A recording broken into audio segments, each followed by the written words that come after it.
Time now for Wild's Weird and Wonderful. You guys see that game last night? Little Monday Night Football. Justin Herbert was wonderful in every which way against the Raiders. Threw 3 touchdowns in the first half. Chargers led 21-0 at halftime. They went on to beat Vegas 28-14. Wonderful night from the second-year quarterback. Kevin Wilds, what else you got for us?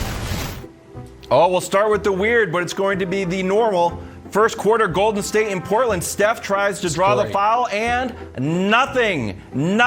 Emphasis on not rewarding unnatural shooting motions. It's the new rule. You will not see this anymore, which is just an absolute delight. See, people are like, what the heck? That's been night at SoFi. Fake punt time until Hunter Renfrow, 5'10", 185, breaks it up with a huge hit, and the Raiders home away from home crowd loved it. Chargers win, drop Hubbard's Raiders to 3-1. Moving on to the weird. Magic in Boston. Shot clock winding down, and hey, why not? Cole Anthony, 16 points, 4 for 7 from 3 in 22 minutes. Here's a hot take. Magic might not be horrible. Oh, yeah, celebrate. It's preseason. Who cares? And finally, wonderful, historic day at Talladega. After a rain delay, Bubba Wallace was officially declared the winner. It's Bubba's first win and the first win for the Michael Jordan Denny Hamlin racing team. Bubba becomes only the second black driver to win alongside Wendell Scott in 1963. After the race, Bubba said, "This is for all the kids out there who want to have an opportunity in whatever they want to achieve and be the best at what they do." As Brandon said during every NASCAR promo, "Let's go, Bubba!" Congratulations, and that's the weird and wonderful from the National Pastimes. See, Nick was right. But what about the children? You were right. Time to run the no huddle. Good for Bubba. That's an awesome win. That was good to see. Talking the Cleveland Browns, specifically their quarterback, Baker Mayfield. Man, he had one of his worst games to date on Sunday, only able to complete 15 of his 33 passes against the Vikings, but certainly wasn't for a lack of opportunity. He missed a wide-open OBJ multiple times on Sunday. Bottom line, Browns need better from Baker. The quarterback, though, very thankful for that Cleveland defense bailing him out. Take a listen to this.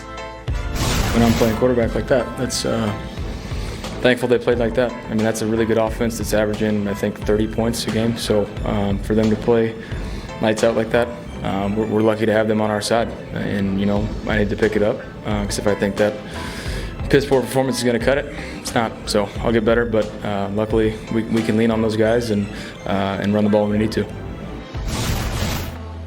Just the 2 touchdown passes this season for Baker. This season. That is the fewest among quarterbacks that have started all 4 games. That Browns defense, the driving force behind the 3-game win streak. Browns have a decision to make. Nick, is Baker Mayfield costing himself money with his mediocre season? Well, yes, but not to the degree I think a lot of people believe. He is certainly putting himself out of contention to get the deal Josh Allen got. But he is, as long as the Browns continue winning, as long as the Browns make the playoffs, and I think everyone believes they will, he is going to get a contract extension of around $40 million per year after the season. Now, will it be $45 million? Will it touch Josh Allen? Probably not. So he's costing himself, maybe 10 to 15% of what the total upside could be. But more importantly than Baker's bank account, he needs to play better for the Browns to be able to reach their full potential.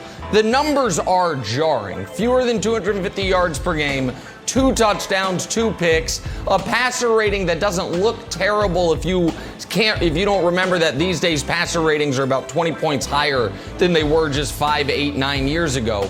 So he must play better. Right now they are leaning on that defense tremendously. And Broussard, Wilds mentioned Brandon. Confession to the audience. I got a text from Brandon yesterday.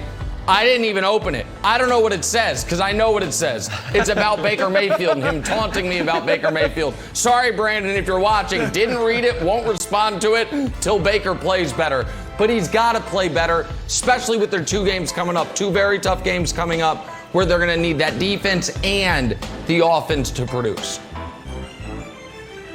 I'm with you, Nick, on him eventually getting paid. I would say he's delaying his big payday. Look, the Browns aren't moving on from Baker Mayfield unless they could somehow trade him for a better quarterback.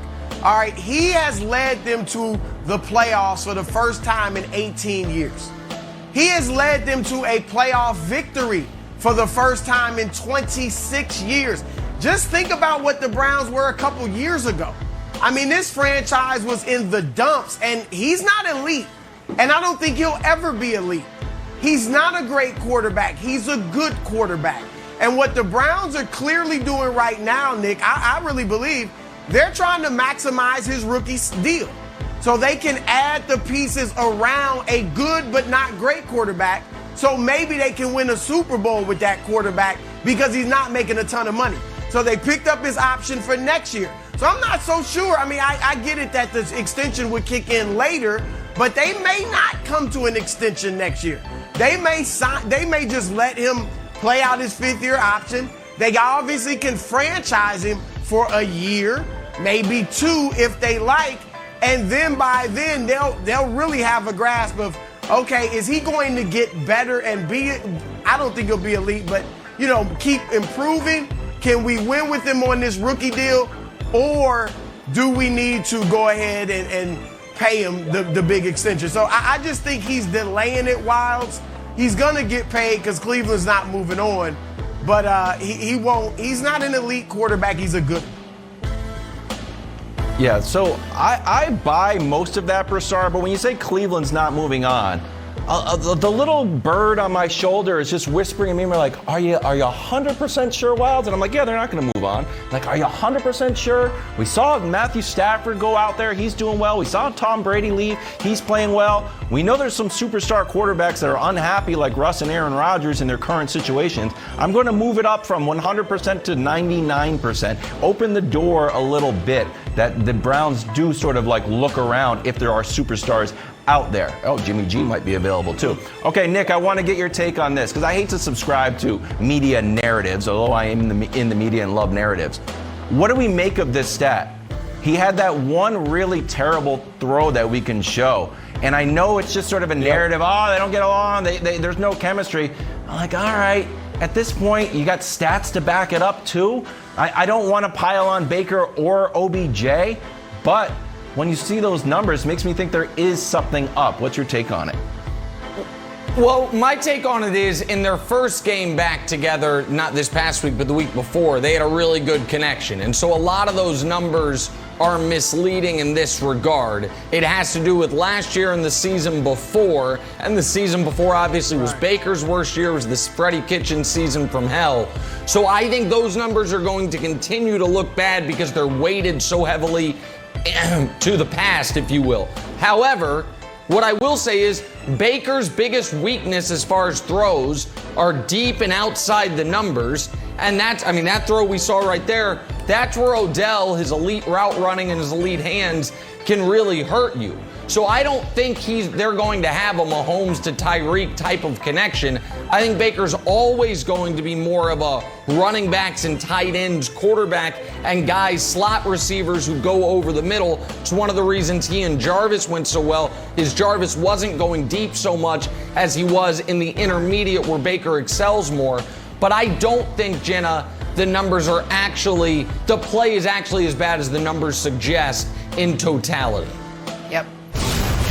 I just feel like the jury is always out with Baker Mayfield. I don't think we're ever 100% positive with him. Let's head to Chicago now. Rookie quarterback Justin Fields looking much better Sunday in the win over the Lions, although they were playing the Lions. But that didn't stop head coach Matt Nagy from insisting